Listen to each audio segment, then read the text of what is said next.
Estem així en el polígon El Brosquill, tenim les infraestructures que estan ja quasi agarrant ja molta forma, esperem ja que a principi d'any ja puguen estar acabades. És una iniciativa i un projecte que porta moltes legislatures ja reivindicant-se i que finalment en 2019 es va encetar, ens varen fer cas i varen començar a fer ja aquestes obres, el que permetrà és en eixa variant sud que tenim de lo que és la nostra autopista, la nostra AP7, descongestionar, com sempre s'ha demanat, el que és la nacional que mos divideix Oliva en dos sectors i convertir a Oliva en el que es mereix, que és una ciutat industrial també des del punt de vista de la logística. Tenim molt bones connexions de logística, tenim dues entrades, tenim la nord, ara tindrem la sud quan s'acabe, tenim també les poblacions com Pego que s'afavoriran d'aquestes infraestructures i aquesta connectivitat, a banda de tot el que suposarà per a polígonos com el que estem ara, en tot el transport que mou i tota aquesta logística. Esperem que a principis d'any ja estiga i el que donem és això, una benvinguda a totes les indústries també que vulguin estar i que vulguin afincar-se a Oliva, perquè estem posant molt d'esforç en tots els polígonos, reformant i millorant totes les facilitats per a dintre dels polígonos i en esta connectivitat des de la AP7 sense cap dubte és el que té que fer que Oliva destaque en esta part de connectivitat d'infraestructures.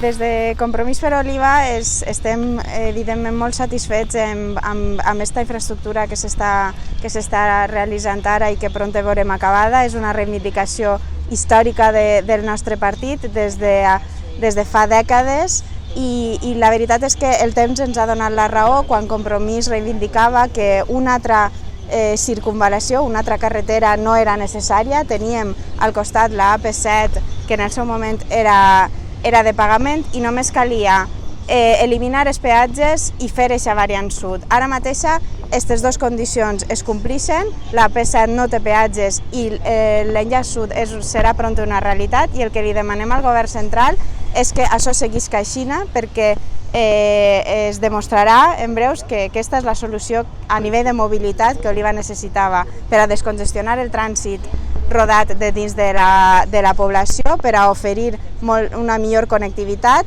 per a fomentar els sectors productius de la nostra ciutat amb aquesta connexió que afavorirà els nostres polígons industrials i per tant el que li demanem al govern central i li ho demanem molt fermament és que no tornen els peatges a l'AP7 i per suposat per a completar la mobilitat d'aquesta zona i de la nostra població necessitem que arribi el tren a Oliva.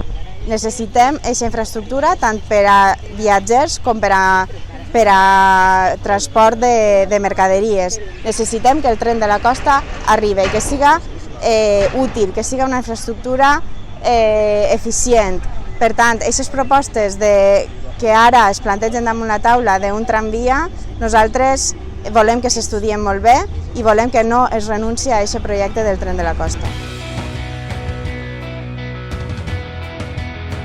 Hem pogut vindre a veure com van les obres de l'eixida des de la AP7, des de l'autopista, antiga autopista, avui via lliure, connectant Oliva amb ella.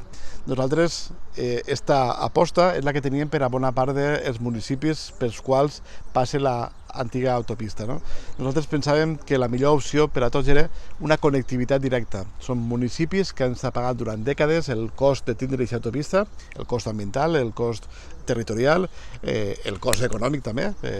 Volem recordar el que han pagat i repagat i tornat a pagar els valencians, primer en la construcció, després en aquestes concessions que s'anaven perllongant de manera abusiva, manar el PP, manar el Partit Socialista, i nosaltres pensàvem que l'opció més sensata i la menys dolenta per al territori era precisament això, el rescatar, el recuperar la gestió pública de l'autopista i que cada municipi un municipi considerable, tinguem una connexió directa amb ell.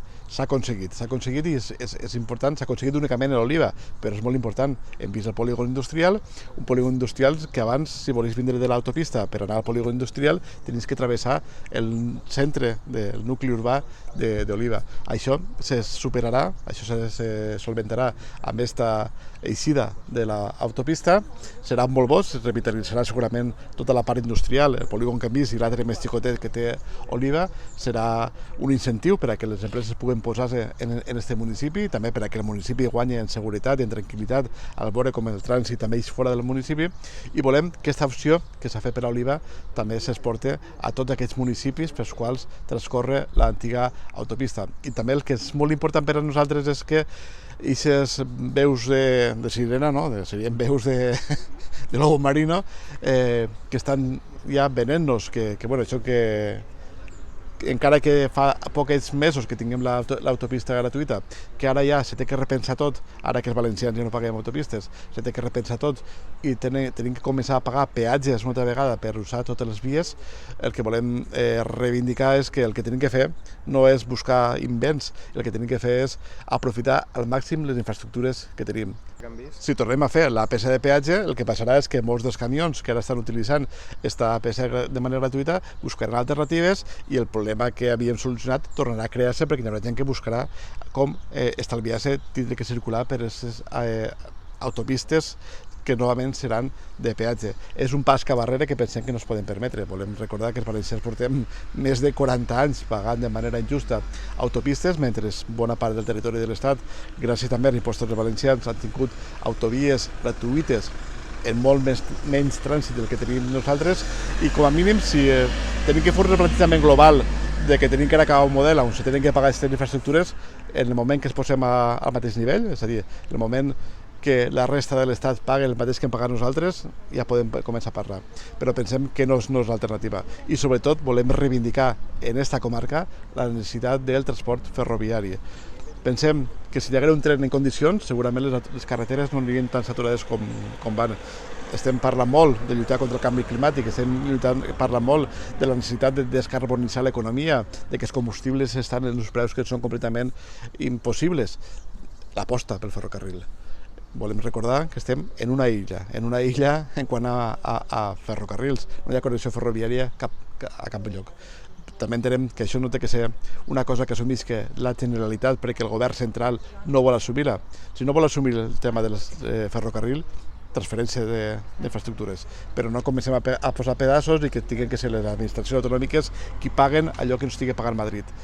Per tant, això, aposta pel transport ferroviari.